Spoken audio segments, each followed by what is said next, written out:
በነገራችን ላይ ለሂውማን ሄር የሚወጣ ገንዘብ በጣም ነው የሚያሳዝነኝና አሁን ግን ጨክኜ ከስንት ጊዜ በኋላ ሂውማን ሄር ልገዛ ነው።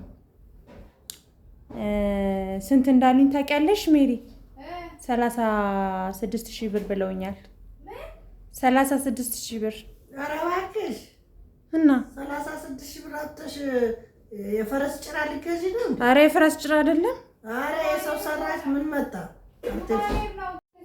ምን ያደርጋል? ፀጉራቸው የባሰ እንዲመለጥ ነው። አይመለጥም።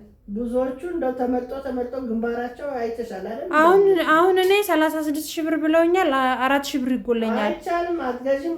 ትሞይልኛለሽ 4,000 ብር? እኔ 5 ሳንቲም ዝንቡሉ አላወጣም። ኧረ በማርያም ራስኒ እዚህና አልፋራረክሽኝ እንዴ? ምን ችግር አለው? 4,000 ብር ሞይልኝና ልግዛ እስኪ። ወገቤ ላይ ዘጭ ይበል ይሁን። አይጠቅምሽማ። የሰው ፀጉር ምን ያደርጋል? የፈረስ ጭራ ከፈለግሽ እኔ ፀጉርሽ እንዲያድግልሽ በየሳምንቱ ቅቤ ቀባሻለሁ። ቅቤማ አልወድም ታውቂያለሽ። ቅቤ አልወድም። አሁን ትንሽ ብር ነው የጎደለኝ። አለበለዚያ እንደባለፈው አጠፋዋለሁ ብሩ። እኔ 5 ሳንቲም አልሰጥሽም። ሰው ሰራ። እሺ እንትናትኝ አትሞይልኝም? እኔ ኧረ ይኸውልሽ አሁን ካልገዛሁበት ብሩን ሌላ ነገር ገዝቼ አጠፋበታለሁ። ለደህና ነገር ነው ብር ማውጣት። እንደባለፈው ያስቀመጥኩትን ለሱቅ ዕቃ ገዛበታለሁ።